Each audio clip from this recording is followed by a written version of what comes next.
ज्ञानाञ्जनशलाकया चक्षुरुन्मीलितं येन तस्मै श्रीगुरवे नमः।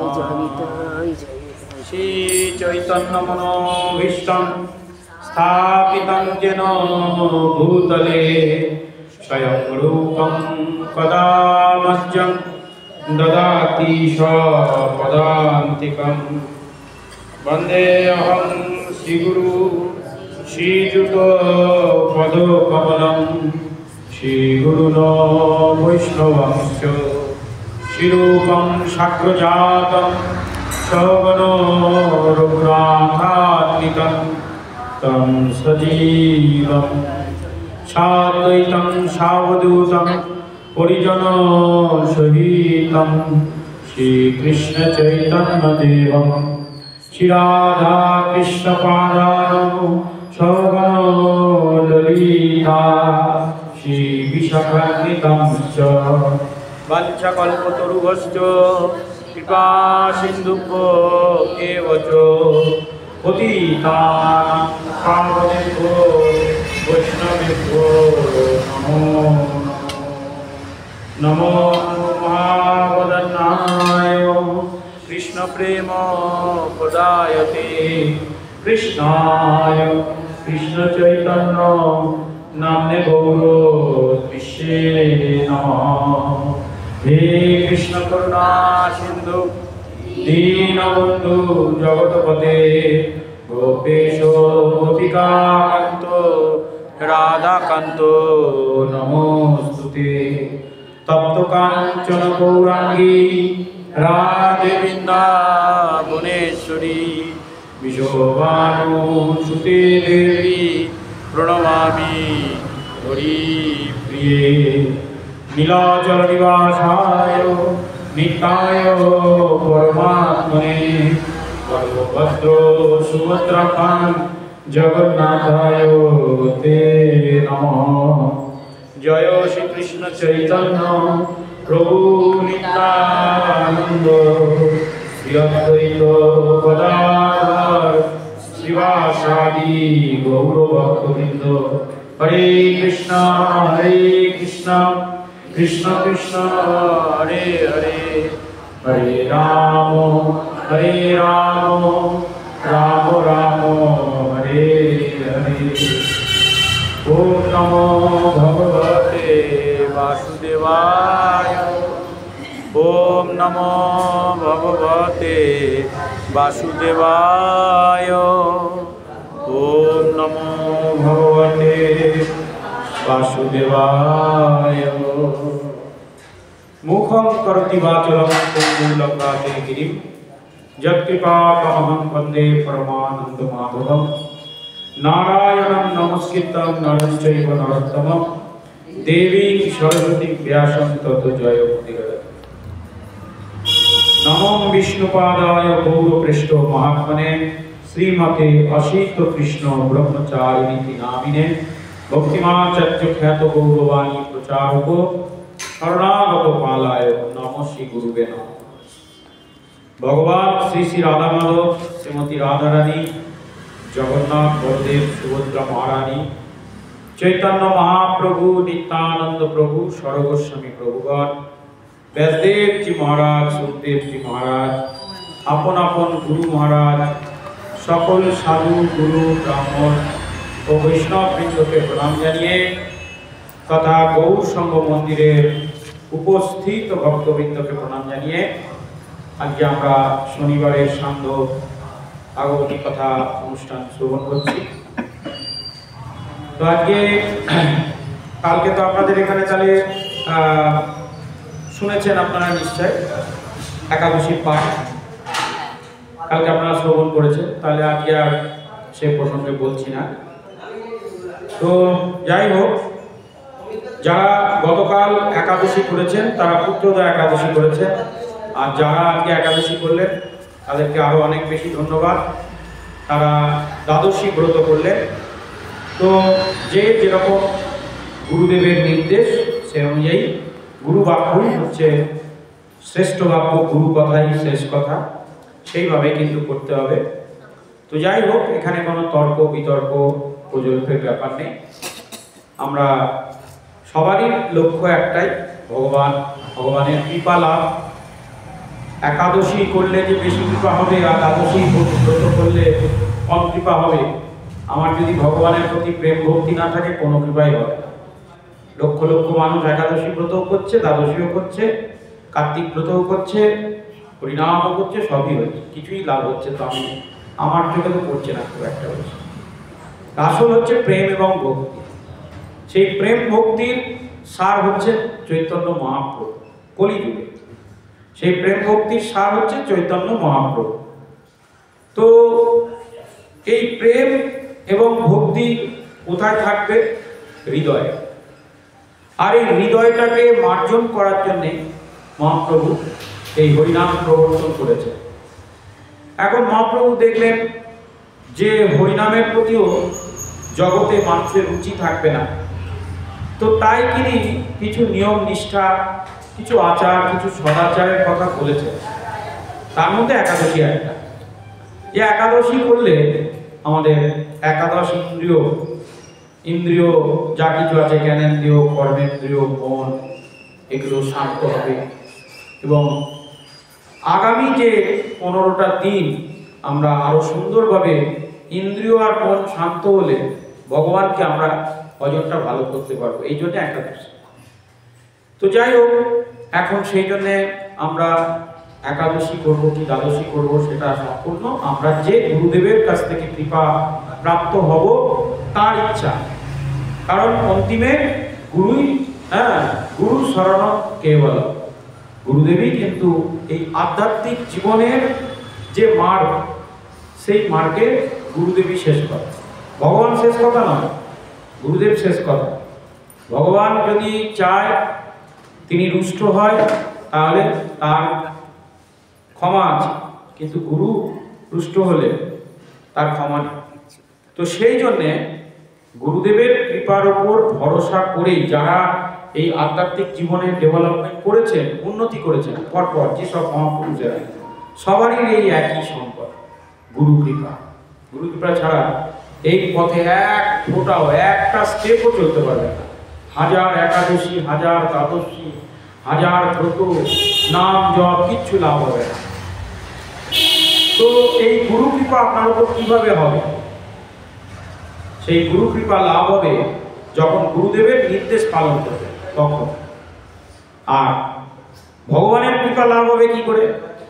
যখন আপনি গীতা, ভাগবত এইসব অধ্যয়ন করবেন, শ্রবণ করবেন। যেহেতু আমরা, এটাই আমাদের পরম্পরা, যে আমরা কিন্তু ভগবানের ভক্তি করছি, আমরা জ্ঞান এবং রাগ মিশ্রিত ভক্তি করছি। আমরা যে ভক্তি করছি, আমরা যোগী বা অন্য কোনো উপাসনা করছি না। তন্ত্র, যোগ, সাধনা, অষ্টাঙ্গিক মার্গ, কর্মযোগ, এসব তো নয়।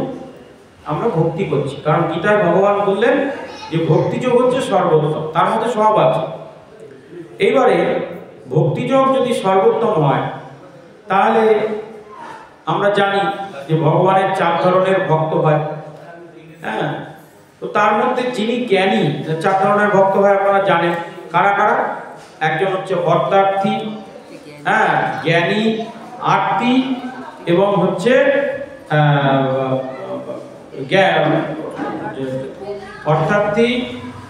অর্থার্থী যিনি অর্থের প্রয়োজন মেটাবার জন্য আসে। দ্বিতীয় হচ্ছে আর্তি, যিনি দুঃখ কষ্ট জ্বালা যন্ত্রণা মেটাবার জন্য আসে।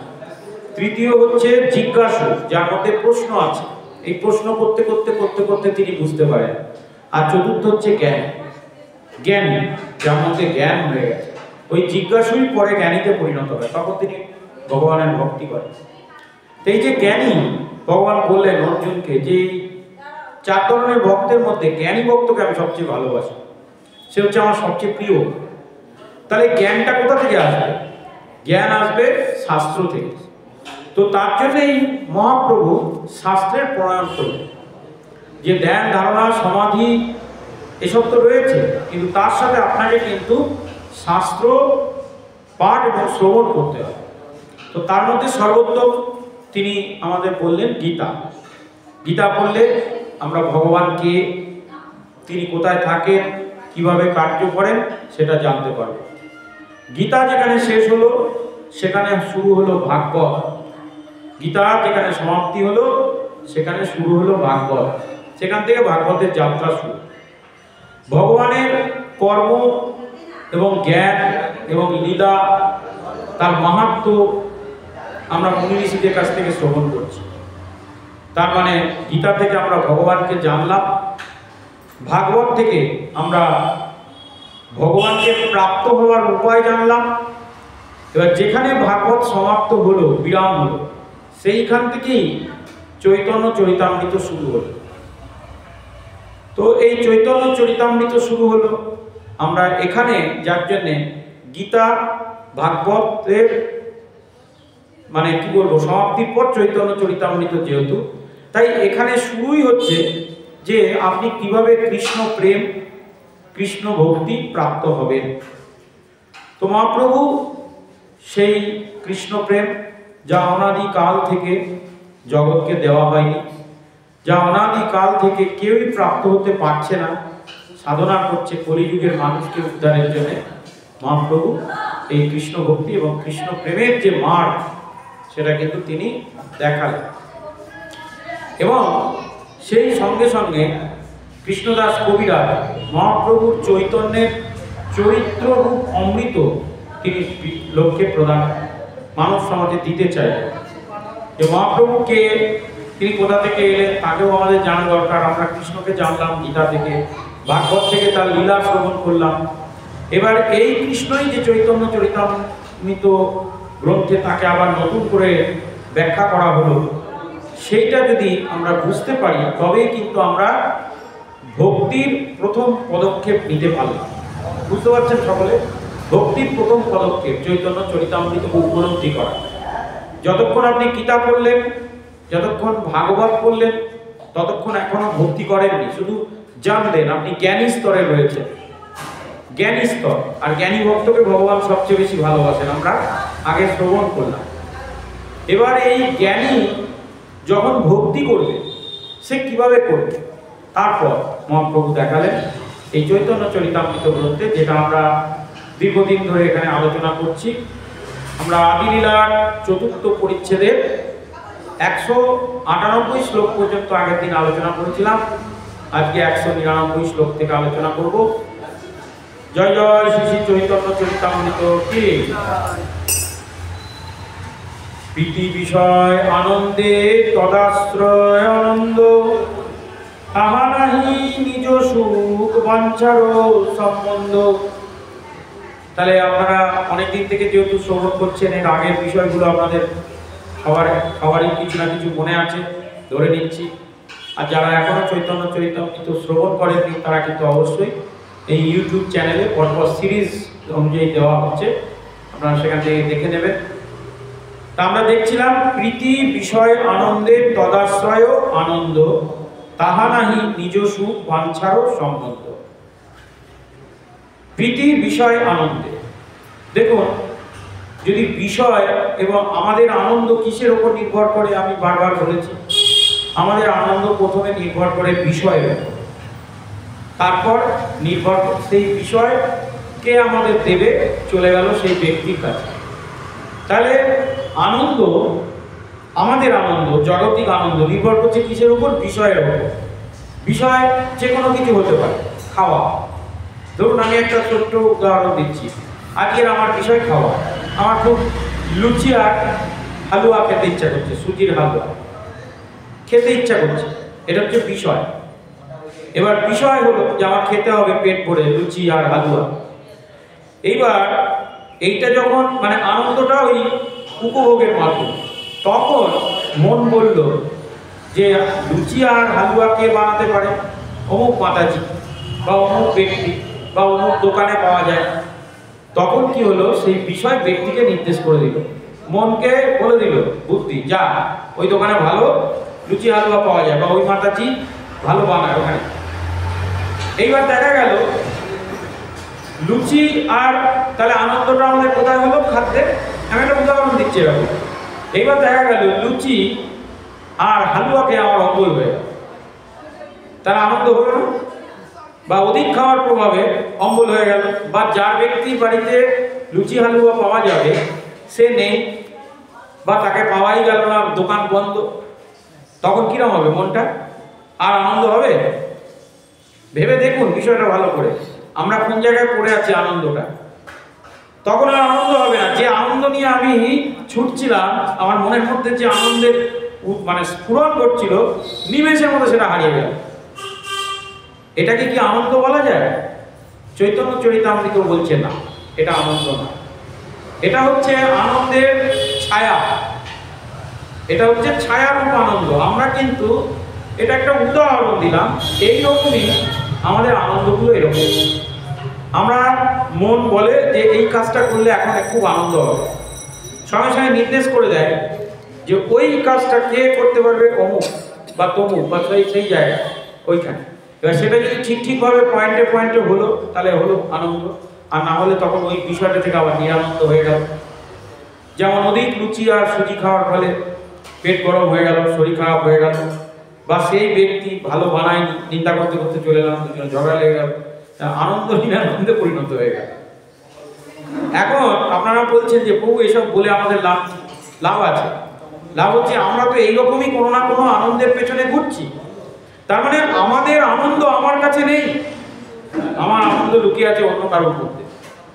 আমার যে আনন্দ, আমরা যে সনাতন পরম ব্রহ্ম পরমানন্দের সন্তান, আমার এই আনন্দ আমার কাছে নেই, রয়েছে কোনো বিষয়ে, সেটা লুচি আর মানে হালুয়া দিয়ে উদাহরণ দিলাম, অথবা যে ওই ব্যক্তি আমাকে ওইটা দিতে পারে সে। তাহলে বিষয় এবং ব্যক্তির ওপর আমাদের আনন্দ নির্ভর করছে। এবার যখনই এটা হয়ে গেল, তখন এরা আমাদের নাচাতে শুরু করে যে দেখ তোকে বেটা দেবো।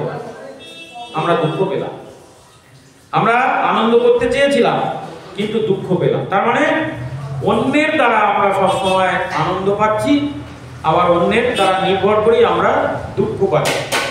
এই বিষয়টা কি ঠিক নয়। তো প্রীতি বিষয় আনন্দ চৈতন্য চরিতামৃতে বলছে যে জড়জগতের মানুষের বিষয়ানন্দেই আনন্দ, কিন্তু বাস্তবে যেটাকে আমরা আনন্দ মনে করছি সেটা আনন্দ নয়। কারণ আনন্দ যদি হবে তাহলে সেখানে কখনো নিরানন্দ থাকতে পারে না। উদাহরণ, যদি লাইট জ্বলে সেখানে অন্ধকার আর হবেই না। লাইট জ্বলা মানে অন্ধকার শেষ। আর যখন অন্ধকারও আছে, আলোও আছে, আনন্দও আছে, দুঃখ আছে, তাহলে সেখানে আনন্দ নেই, সেখানে দুঃখই আছে। লাইট জ্বাললেই যেমন অন্ধকার চলে যায়, সেই রকম আনন্দ যেখানে থাকবে সেখানে দুঃখ, হতাশা এসব থাকবে না। আর সেই আনন্দ কোথায়? আমরা শাস্ত্র ঘেটে শুনেছি যে ভগবান হচ্ছেন পরমানন্দ, তার মধ্যেই পরমানন্দ, ওর বাইরে কোনো আনন্দ নেই।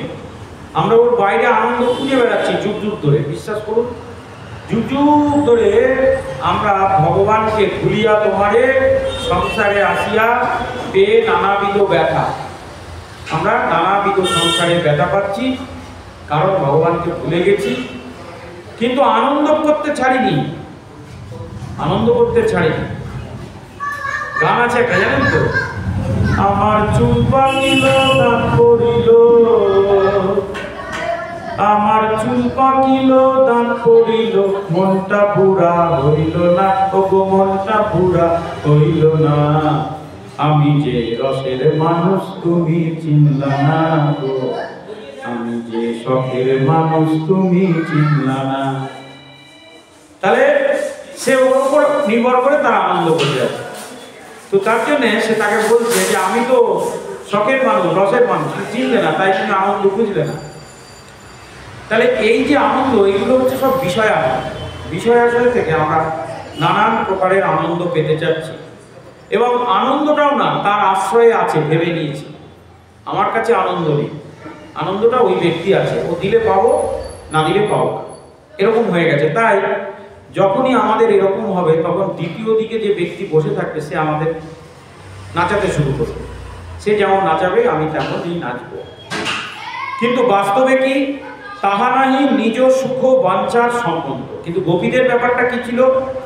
গোপীদের এরকম ছিল না, তাদের বিষয় থেকে তারা বিন্দুমাত্র আনন্দ পাওয়ার চেষ্টা করত না। সাংসারিক সুখ, পতি পত্নী, বিরহ, জ্বালা, এইসব থেকে তাদের আনন্দের কোনো ইচ্ছা তাদের ছিল না।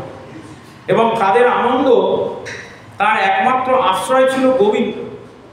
অন্য কোনো জায়গায় গেলে তারা আনন্দ পেত না।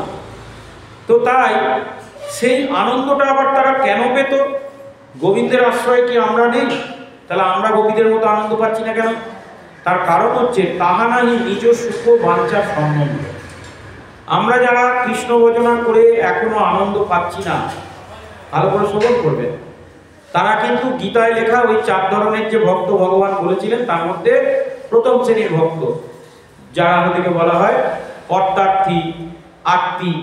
মানে আমরা ভগবানের কাছে একটা সমস্যা, জ্বালা, যন্ত্রণা, কষ্ট নিয়ে এসেছিলাম, সেটাও একটা বিষয়, এবং সেটা যতক্ষণ না সলভ হবে কৃষ্ণ ভজনা করেও আমি আনন্দ পাচ্ছি। কিন্তু গোপীদের মধ্যে তা হচ্ছে। গোপীদের বলছেন নিজ সুখ বাঞ্ছার সম্বন্ধ তাহা নাই, তাদের মধ্যে সেটা নেই যে কৃষ্ণ ভজনা করলে আমি খুব আনন্দ পাব। হ্যাঁ, এটাও তারা আশা করছে, কারণ তারা আনন্দও চায় না, তারা দুঃখও চায় না, তারা সুখও চায় না, তারা সম্বন্ধও চায় না, তারা চায় কৃষ্ণ সেবা করতে। এবার যখন বিষয়টা এরকম হয়ে যাবে, যখন আমি কিছু চাইছি না, তখনই ভগবান দেওয়ার জন্য ব্যস্ত হয়। যা যা আমার প্রয়োজন সেগুলো দেওয়ার জন্য ব্যস্ত হয়। কেন? ভগবান বলছেন, দেখছেন যে আমার ভক্ত আমার সেবা করছে, তাকে তো কিছু আমায় দিতে হবে। আর এই জগতে যখন আপনি নিঃস্বার্থভাবে, সবসময় জানবেন, যে কোনো কাজ যখন নিঃস্বার্থভাবে করবেন তখন আনন্দ পাবেন। যখনই আপনি কোনো বিষয় বা কোনো কারণে সেবা করবেন, তখন কিন্তু হয়তো বিষয় বা ব্যাপারটা সেখান থেকে হতেও পারে, নাও হতে পারে, কিন্তু যেটা মানে মাস্ট বি, যেটা হবে, সেটা হচ্ছে ভগবান সেখান থেকে আনন্দটা হরণ করে নেবে। এটা খুব মনে করে রাখবেন, খুব ভালো করে মনে রাখবেন যে যখনই কোনো স্বার্থ নিয়ে আপনি কাজ করবেন, তখন হয়তো সেই স্বার্থ আপনার পূর্ণ হবে, কিন্তু সেই কার্য করে আপনি আর আনন্দ পাবেন। ভগবান সেখান থেকে আনন্দ আর প্রেম হরণ করে নেবে। ফলে আপনার সেই কাজ কিছুদিন পর ভালো লাগবে। কিন্তু যখন আপনি নিঃস্বার্থভাবে করবেন, যে আপনার ভেতরে বিন্দুমাত্র কোনো স্বার্থ নেই, তখন ভগবান সেই ছোট থেকে ছোট কার্যের মধ্যে আপনাকে প্রচুর পরিমাণে আনন্দ আর প্রেম দেবে। কারণ সে তো কিছু চাইছে না, যা পাচ্ছে সেটাই এক্সট্রা, যা পাচ্ছে সেটাই লাভ। এইটাই হচ্ছে চৈতন্য চরিতামৃতের বক্তব্য। প্রীতি বিষয় আনন্দে তদাশ্রয়ে আনন্দ। কি সুন্দর কথা! প্রীতি বিষয় আনন্দে, বিষয়েই আমাদের আনন্দ, তাই আনন্দ তার আশ্রয় ছেড়ে দিয়েছি বিষয় আর ব্যক্তির ওপর। তাহা নাহি নিজ সুখ বাঞ্চার সম্বন্ধ। কিন্তু গোপীদের সঙ্গে এরকম ব্যাপারটা ছিল না, তাতে নিজের সুখ এবং বাঞ্ছার কোনো সম্বন্ধ ছিল না। তবে চৈতন্য চরিতামৃতে যাই বলুন, আমি এখন আপনাদের আনন্দের একটা খুব সুন্দর সমাধান করবো, যেটা কোনো গ্রন্থে লেখা আছে কিনা জানা নেই, কিন্তু আমার হৃদয়ে ব্যক্ত হয়েছে, সেটা আমি আপনাদের বলবো। এটা করলে আপনারা আনন্দ পেতে পারেন। এই 3টে ফ্যাক্টরির মালিক আপনাদের হতে হবে। যদি এই 3টে ফ্যাক্টরির মালিক আপনি হতে পারেন, তাহলে অবশ্যই আপনার আনন্দকেও হরণ করতে পারবেন। কি আপনারা শুনতে চান সেই 3টে ফ্যাক্টরি কি কি? তাহলে উচ্চস্বরে বলুন, হরে কৃষ্ণ হরে কৃষ্ণ কৃষ্ণ কৃষ্ণ হরে হরে হরে রাম রাম রাম হরে হরে। 3টে ফ্যাক্টরির মালিক আপনাকে হতে হবে। আপনার আর কিছু থাক না থাক, লোকে বলবে যে না, এর কাছে 3খানা ফ্যাক্টরি আছে। কি কি আর কোথায় সেগুলো থাকবে? নাম্বার 1, মাথায়। মাথায় আপনার থাকতে হবে বরফের ফ্যাক্টরি। বরফের ফ্যাক্টরি। কিসের ফ্যাক্টরি? বরফের ফ্যাক্টরি মাথায় থাকতে হবে। মাথা সবসময় ঠান্ডা, কুল একেবারে। জীবনে যা কাজ করবেন শান্তভাবে, কখনো তার মধ্যে উগ্রতা আসবে না, কখনো হটফট করে সিদ্ধান্ত নেবেন না। চিন্তা, ভাবিয়া করিও কাজ, করিয়া ভাবিও না, সাধুদের কথা। ভাবিয়া করিও কাজ, করিয়া ভাবিও। আগে করলেন তারপর ভাবলেন, তা করলে হবে না। ভেবে কাজ করবেন, আর ভাববেন শান্ত মাথায়। হ্যাঁ, জানেন তো, যদি আপনি মাথা শান্ত রাখেন সবাই আপনাকে ভয় পাবে। এই যে কৃষ্ণকে সবাই ভয় পেত কেন, ভগবানকে সবাই ভয় পেত কেন? ভগবানের কখনো দু একটা ঘটনা ছাড়া ভগবানকে খুব একটা উগ্র হতে দেখেছেন কখনো? তিনি যে সমস্ত শত্রুদের হত্যা করবেন তাদের সাথেও তিনি শান্ত ব্যবহার করছেন। হ্যাঁ, শিবটি এরা মাঝে মাঝে উগ্র হয়ে যায়, কিন্তু ভগবান কখনো উগ্র হন না, দু একটা ক্ষেত্র ছাড়া। একবার ওই প্রহ্লাদ মহারাজের জন্য হতে হয়েছিল, নৃসিংহদেব রূপে এসেছিলেন তখন হয়েছিলেন। একবার পিতামহ ভীষ্মকে বধ করার জন্য ভগবান রেগে গিয়ে তখন চাকা মাকা তুলে একাকার কাণ্ড করেছিলেন। হ্যাঁ, আর একবার এরকম দু একটা ক্ষেত্র ছাড়া, মানে আছে কি কয়েকটা ঘটনা বিক্ষিপ্ত, কিন্তু ভগবান শ্রীকৃষ্ণের অনন্ত জীবনে আপনি কখনো কোনো উগ্রতা দেখতে পাবেন না। বরফের ফ্যাক্টরি আপনাকে মাথায় রাখতে হবে। আপনি তো কৃষ্ণ হতে পারবেন না, আমিও হতে পারবো না, কিন্তু মাথায় একটা বরফের ফ্যাক্টরি আমরা রাখতেই পারি। একদম শান্ত, কেউ কিছু বললো শান্ত, চট করে রিয়াক্ট করার দরকার, চুপচাপ শান্ত। কটা ফ্যাক্টরি বলেছিলাম? তিনটে। একটা হচ্ছে বরফের ফ্যাক্টরি, তারপরে হচ্ছে জিহ্বা, জিহ্বায় রাখতে হবে চিনির ফ্যাক্টরি, চিনি কলের মালিক হতে হবে আপনাকে। ছোটবেলায় শুনতাম অমুকের তিনখানা চিনি কলের মালিক, চিনি ফ্যাক্টরির মালিক, যেখানে চিনি বানানো হয়। সেরকম আপনার জিহ্বায় চিনির ফ্যাক্টরি থাকতে হবে। মিষ্ট কথা, মিষ্টভাষী, সদা আপনি অন্যের ভালো চাইছেন। হ্যাঁ, সদা আপনি মানুষের সঙ্গে সৎ ব্যবহার করছেন। তার প্রথম প্রকাশ কি? মুখ। খুব ভালোভাবে সুন্দরভাবে আপনাকে কিন্তু ভালো বাক্যের মাধ্যমে, বাক্যের একটা বেগ আছে, এই বেগের মাধ্যমে কিন্তু আপনাকে ভালো মন্দ, বাক্য হচ্ছে আপনার পরিচয়, আপনি কেমন, আপনি কি ভাবছেন, আপনার ভাবনার পরিচয় বাক্য।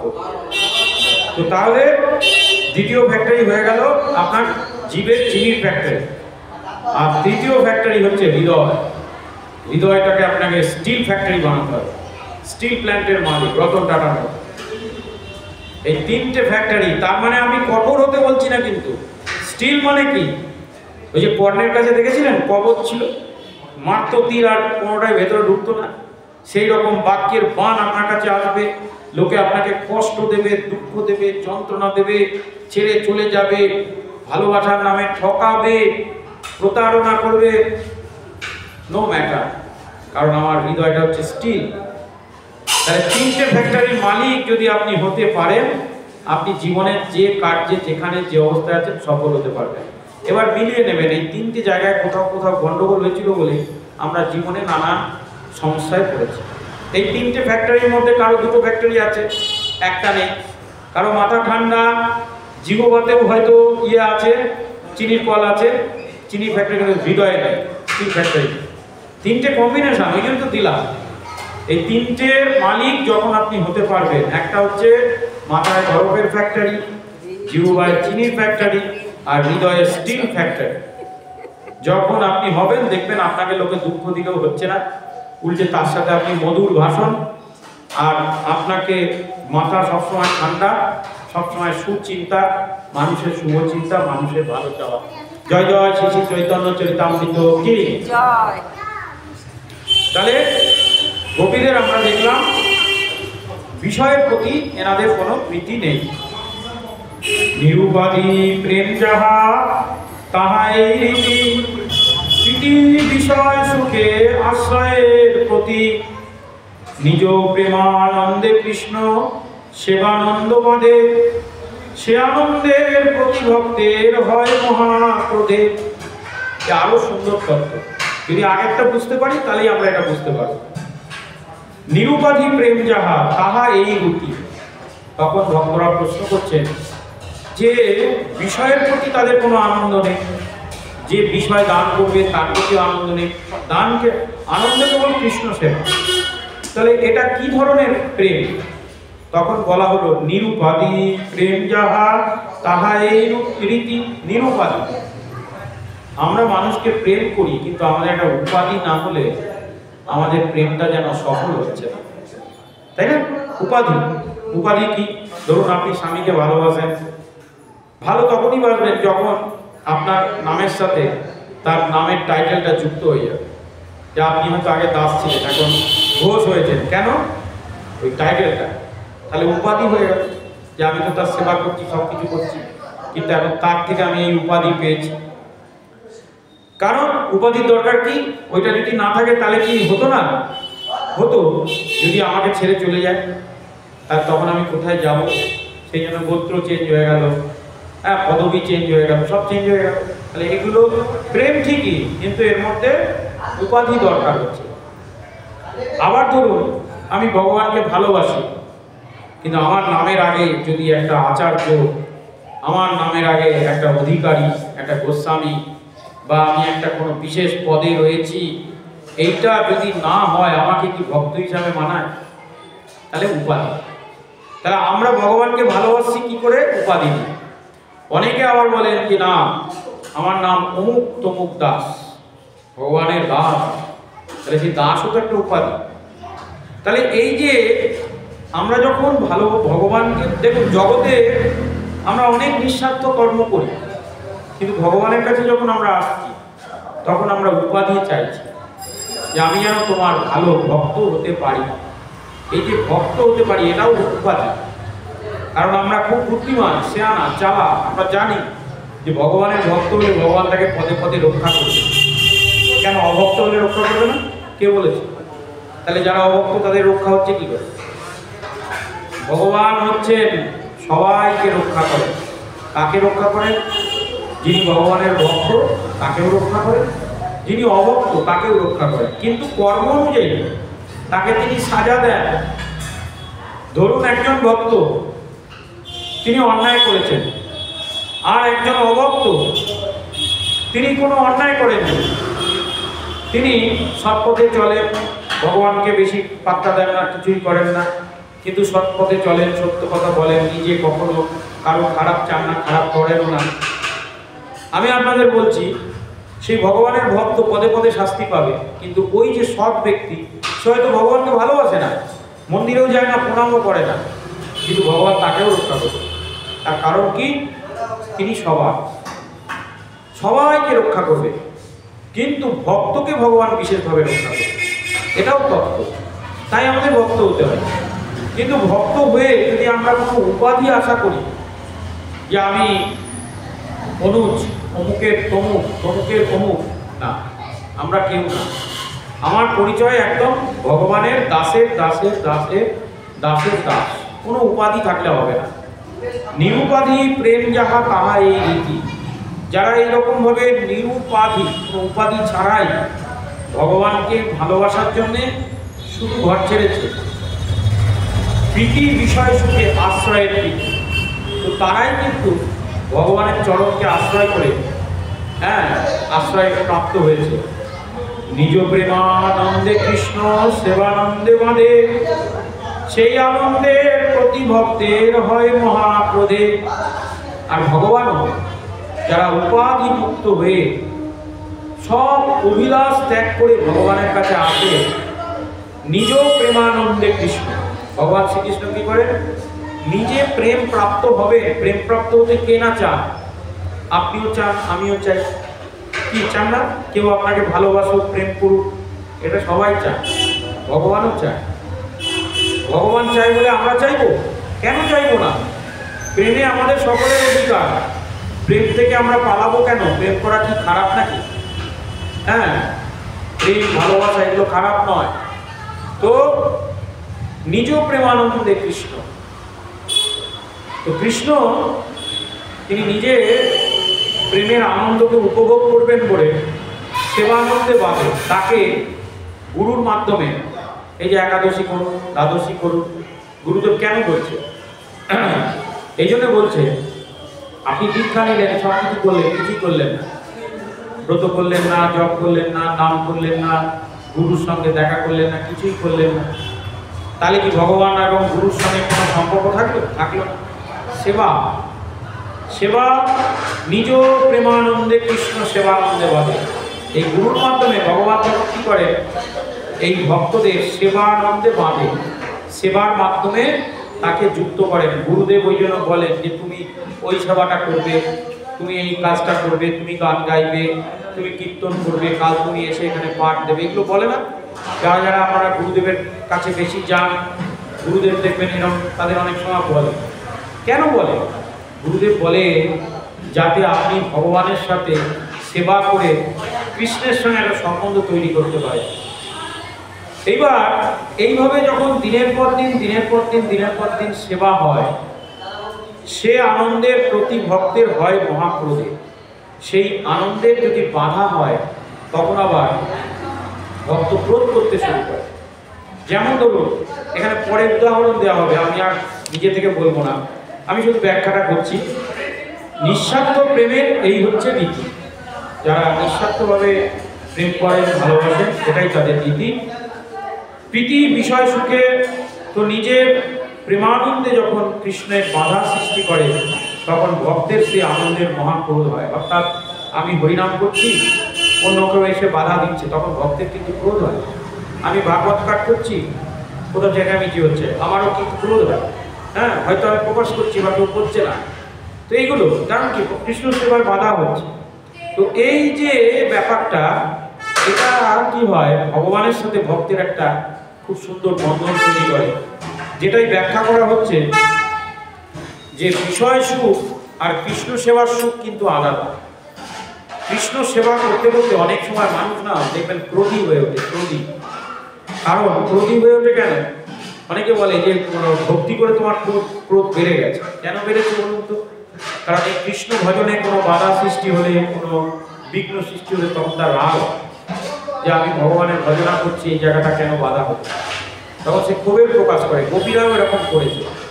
কারণ সে তো জগতের কাছে আনন্দ খুঁজতে যাচ্ছে না ভিখারির মতো, সে তো ভগবানের চরণে নিজেকে সঁপে দিয়ে তার আনন্দটা উপভোগ করছে।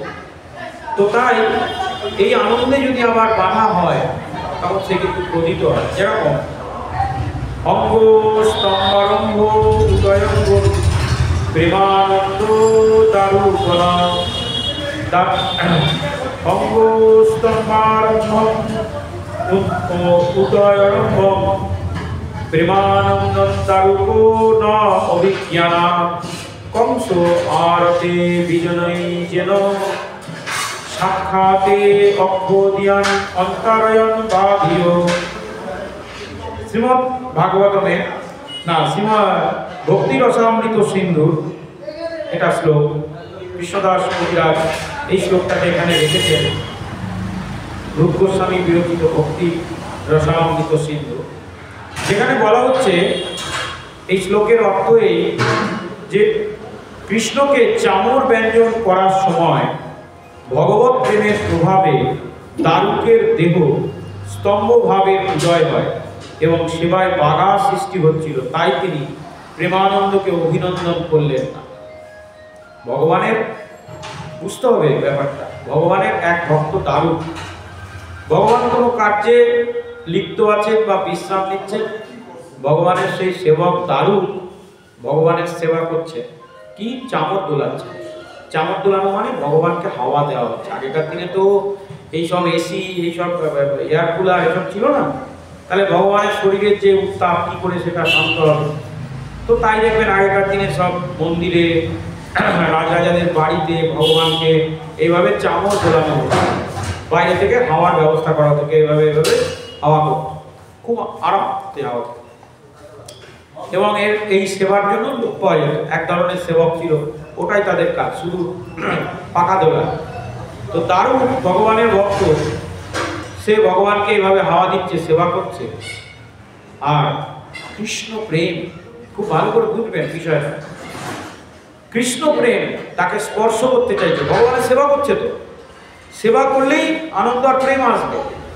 কিন্তু দারুণ তার হৃদয়ে কঠোর করে রেখেছে, এই জন্যে যে এই আনন্দ আর প্রেম যদি আমার হৃদয়ে প্রবেশ করে আমি ভেঙে পড়ব, আমার সেবা ঠিক মতো হবে না, হাত অসার হয়ে যাবে, বা হয়তো হাত চলবে না, বা হয়তো ভেতর থেকে কেঁদে উঠবো, তখন সেবায় বাধা হবে। তো তাই বলছেন অঙ্গস্তম্ভ আরম্ভ উদয়ঙ্গম প্রেমানন্দম দারুক অভিনন্দা। এই দারুক ভগবানের রথের সারথি, তো তিনি তো রথ চালাতেন, তিনি তো কৃষ্ণ প্রেমে পাগল হয়ে যেতেন। তার কৃষ্ণ তো তার সঙ্গেই থাকতো, তার চরণেই বসে থাকতেন, তার হাওয়া করতেন, নামাতেন, উঠিয়ে দিতেন, কত সেবা করতেন। আমরা তো সামান্যতম সেবা করছি, হয়তো ভগবানের ফল কাটছি, তাকে ভোগ নিবেদন করছি, বা হয়তো পূজা করছি, বা ধরুন আমি বলতে পারি পাঠ করছি, পুজো করছি, যে কোনো সেবা করছি, ভোগ রন্ধন করছি। আর দারুকের কথা ভাবুন তো, সব সময় সে কিন্তু ভগবানের সেবায় রত ছিল। তাহলে তার মনে গোপীদের মতন প্রেম এলো না কেন? গোপীরা যেমন প্রেমে পাগল হয়ে যাচ্ছে সেবা করতে করতে, নিঃস্বার্থ সেবা। দারুক কি পয়সা দিয়ে সেবা করতো নাকি? না, দারুকও গোপীদের মতন মানে অশুল্ক দাসী ছিল, অশুল্ক দাস ছিল। গোপীরা যেমন অশুল্ক দাসিকা, তেমনি দারুকও ভগবানের অশুল্ক দাস ছিল। তো তাহলে তার মধ্যে এরকম প্রেম আসছে না কেন? বলছেন যে দারুক এত কট্টর ভগবানের সেবা করত যে হৃদয়কে শক্ত করে রেখেছিল। ভেতরে যদি ওই প্রেম আর আনন্দ, প্রেমের প্রকাশ হলে তো সব উল্টোপাল্টা হয়ে যাবে, তখন সেবা ঠিকমতো হবে না। তো তাই ভক্তি রসামৃত সিন্ধুতে সেই গোপীদের সঙ্গে গোপীদের প্রেম আর এই দারুকের যে ভগবানের প্রতি প্রেম, তার একটা পার্থক্য করে আমরা দেখাচ্ছি। যদিও পার্থক্য ব্যাখ্যা করার মতো যোগ্যতা আমাদের নেই, কে যে ভগবানকে কেমনভাবে ভালোবাসবে বা বাসে সেটা তার ব্যাপার। তো গোপীরাও ভগবানের সেবা করতে করতে প্রেমের বিহ্বল হয়ে যেতেন, পাগলের মতো আচরণ করতেন। তারা মানে নিজের মধ্যে থাকতেন না, কারণ তাদের হৃদয়, তারা নারী, তাদের হৃদয়গুলো ছিল কোমল। ভগবান তাদের সাথে সেইভাবে লীলাবিলাস করতেন। আর এই যে দারুক, আমরা যেটা শুনলাম যে এই দারুক ভগবানের সেবা করতেন, পরে আনন্দ আর প্রেমকে দারুক ক্রোধ করতেন। এই যে আমরা ক্রোধের গল্প শুনলাম না, যে ভগবানের সেবায় তার যদি বাধা হয় তাহলে আমরা ক্রোধের প্রকাশ করতাম। তো সেরকম দারুকের জীবনে সেই ঘটনা, যে দারুক প্রেমকে বলতেন যে কেন তুমি আমার কাছে আসছো, তুমি আমাকে আনন্দ দিও না, আমি কৃষ্ণ সেবা করছি, আমার কিছু চাই না। মানে কত বড় সেবক, আনন্দও চাই না, প্রেমও চাই না, কিচ্ছু চাই না, আমি শুধু কৃষ্ণের সেবা করতে চাই, আমাকে সেটা দাও। আমি যদি আনন্দ আর প্রেমে বিহ্বল হয়ে যাই তাহলে আমারও গোপীদের মতন অবস্থা হয়ে যাবে। আমি হয়তো হাওয়া আর করতে পারবো না, আমি হয়তো রথ আর ঠিক মতো চালাতে পারবো না। জয় জয় শ্রী চৈতন্য চরিতামৃত কি? হ্যাঁ হ্যাঁ, অপূর্ব উদাহরণ না? ধরুন আপনার মধ্যে প্রেম এসেছে, আপনি তার প্রকাশ করে দিলেন, ব্যাখ্যা করা যাবে না। মানে আমি তো প্রথমেই বললাম, হ্যাঁ, মানে আমি যদিও চেষ্টা করছি ব্যাখ্যা করার, কিন্তু বিশ্বাস করুন মানে আমার এই ব্যাখ্যা মানে তাৎপর্যই ছুঁতে পারছে না। এটা সম্পূর্ণ অনুভূতির বিষয়, এটা আপনি কিভাবে অনুভব করবেন সেটাই হচ্ছে ব্যাখ্যা। ব্যাখ্যা করতে যাওয়াটাই বোকা, কিন্তু তবুও আমি তো ব্যাখ্যা করবার জন্য বসেছি, একটা ব্যাখ্যা কিছু তো আমার দরকার, একটু বোঝানো দরকার। সেই জন্য বলছি যে আমরা কিন্তু গোপীদেরকে সর্বোত্তম বলছি, কিন্তু আমার এই কথাটা শুনে এই মুহূর্তে মনে হচ্ছে যে গোপীদের থেকেও সর্বোত্তম তো দারুক, কারণ তিনি আনন্দ আর প্রেমের ভৎসনা করছেন। বলছেন যে আমাকে যদি কৃষ্ণ সেবা করতে গিয়ে আনন্দ হয়, প্রেম হয়, তাহলে আমি সেবা করতে পারবো না।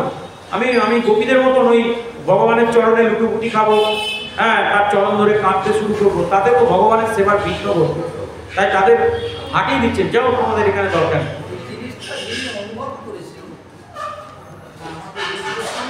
রূপগোস্বামী পাঠ তার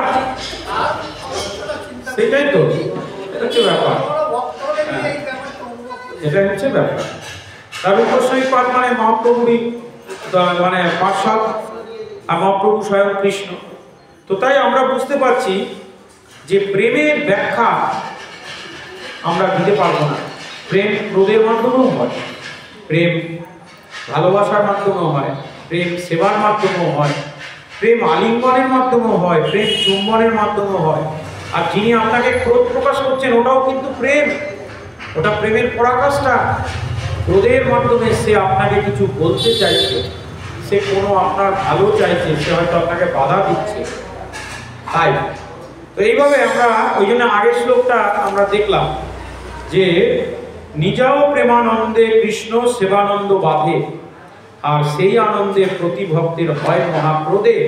আমরা আগে এটা শ্রবণ করেছিলাম, তারপরে এই শ্লোকটা শুনলাম যে ভগবানের সেবায় এত প্রেম এত আনন্দ, কিন্তু কিছু কিছু ভক্ত আছে তারা গোপীদের মতো নয়, আনন্দ আর প্রেমে ভেসে যায় না, তারা ওই প্রেম আর আনন্দ থেকে নিজেকে সরিয়ে নেয় যাতে করে সেবায় কোনো বাধা না হয়।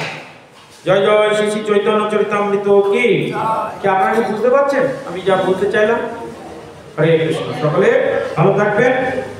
আর